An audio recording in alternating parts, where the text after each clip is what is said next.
Shooting it raw? Yes. Shooting it raw.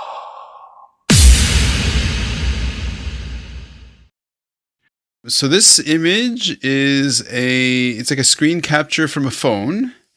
It's, let's see, it says Salvation Army kind of emergency disaster service behind the, maybe Louisiana, Mississippi division. Yep. I'm trying to read what it says. Yeah. And then that's your handsome face staring at the camera? Yeah, that's me. About 7 years ago, I choose that photo because that's explain who am I. So about 7 years ago, I joined a mission of Israel organization from Israel, and we flew to Louisiana, Baton Rouge, Louisiana, to help with the hurricane assistance. Harvey. I don't exactly remember the name of the hurricane, but it was right next to Baton Rouge, which is in Louisiana. Yeah. And we were about 7 or 8 people from Israel coming to the state as a first responder to assist to the community got hit by that hurricane, and we worked there for a few weeks. Very, very hard work, very, very hard condition, difficult condition, but very, very warm welcome. Yeah. And that photo was taken one of those days because we as Israeli, we came with Israel. It's one of the Israeli organization, humanitarian organization, and we joined Team Rubicon, which is very big first responding veteran or American organization.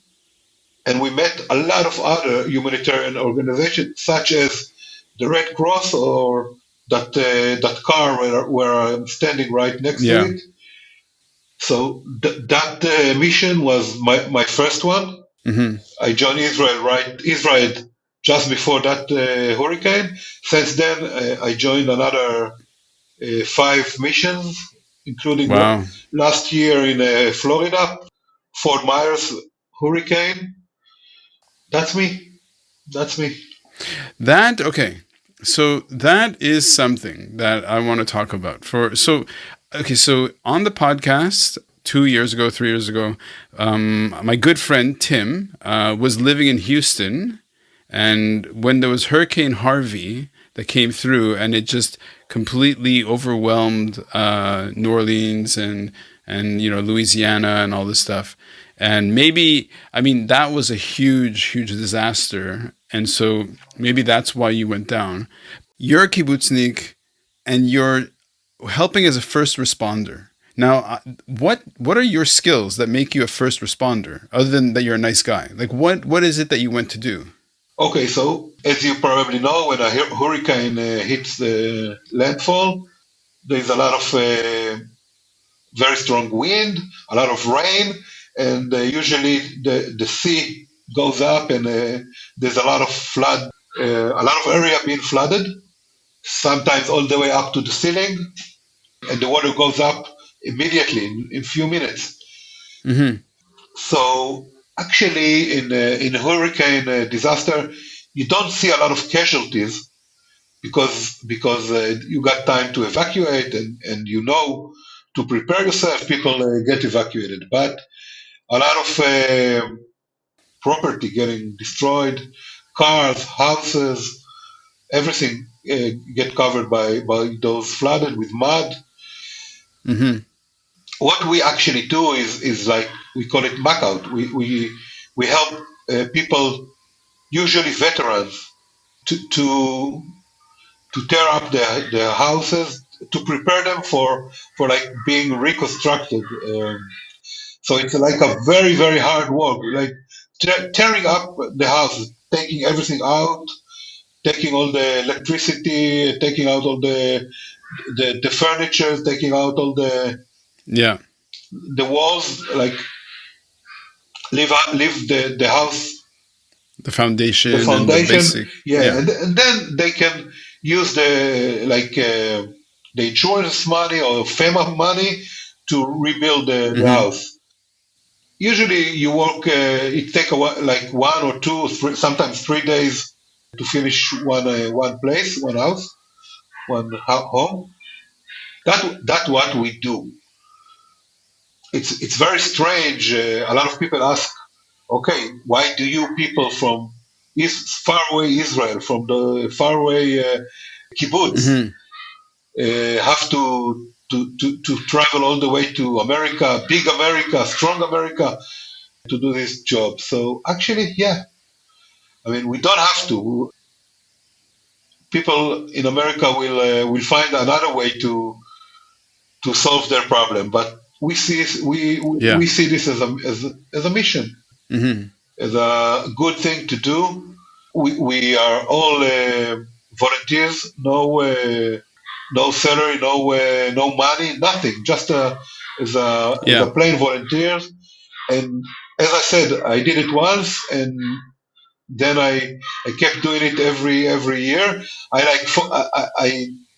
actually follow the hurricane application on my phone, looking for those hurricane Oh, okay. season to see when to when it's gonna be a big hurricane, and I prepare myself as I'm like, I see myself as I love it. It's like I have to. I have to ask a quick question. I have yeah, to ask a quick question. Do you have a small dog in your house? yeah. Can you hear them? Does them? Okay. Do they like you? Each time you talk, they bark. No, because my dog. We have 7 puppies now. They like, Wow. yeah. We have 7 puppies right outside my. Nice. I try to close all the doors so they won't bother us, but they fall asleep soon. They fall asleep soon. Don't worry. Seven That's puppy okay. running outside my door. Amazing. I have 5 dogs in my house, so I will send you a photo of those puppies. You can put nice, it on the. nice. So listen, this is something that. Okay, so this idea of helping other people, this idea of coming to, you're volunteering this very difficult work. You're going to, or like, I mean, yes, there's the interest of going to America because Americans are good friends and all this stuff, and people want to look into it. But it's like, look, at the end of the day, you find out there's a disaster, they need emergency services. So you get on a plane and you go and you put in the muscle and the effort to help people. Like it's about helping people. So what countries have you been in that kind of way? Only America or other countries as well? Only America, Okay. because this kind of mission we can do only in America. Some of my friends, and I still hope maybe one day I will do that too. Went to Haiti, and Israel, that organization, they work in 62 different countries. But this Yep. kind of first responding mission we do only in America for this time. Right. I mean, look, it's kind of like one idea that my head has been crashing against. It's kind of like, okay, world, where are you in terms of what kinds of people get attacked, right? On the 7th of October, people like you who were, you're just living your life. You're fundamentally, what do? When you have a chance, you go help other people who are in a disaster area. For example, I was in Sri Lanka when the tsunami happened, and Israel sent a whole bunch of Israel aid to Sri Lanka to help people with disaster relief, right? Okay, this is the essence or the spirit, I think, of helping humanity and all this stuff. And then this nation, this country, has to deal with these kinds of this kind of terrorism. Yeah, let us try to see the difference between those two kind of disaster. I mean, hurricane, flooding, tsunami, maybe the fire in Philadelphia, in California. They are all nature disaster, made by Yeah. nature, caused by nature, caused by, I don't know, global force. And we are talking the 7th of October is a man-made disaster. Yeah, it's people. It's people, made by people, by those workers I used to look in the eyes every day on that junction.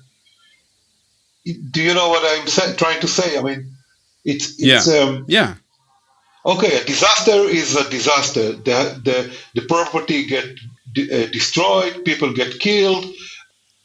There is a fire. There is a lot of grief. But there is a big difference between disaster caused by nature and a disaster caused by people, which are bad ideas, really ugly ideas. Yeah. And usually they are your neighbors. They're not far away country. They're right behind, outside your door. Right. So how many kilometers between your kibbutz and a close town in Gaza? Like how many, just so that people know, like how many kilometers roughly? It's about 5 kilometers away, so 2.5 miles. Yeah. That's insanity. Yeah. You know. And the kibbutz where I work, I was talking about it while we were in the state, kibbutz Kisufim. It's less than 1 mile away from the border of Gaza.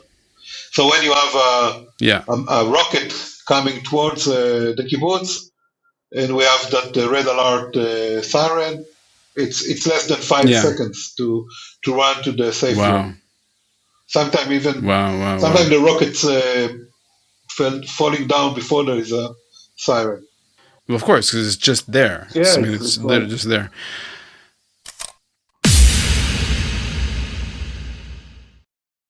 So is life really a gift? Really? Can you make every second count? That's the whole point of the podcast. So if you like what you've seen and you're inspired, because that really is my mission, then please give it a like, subscribe, and share.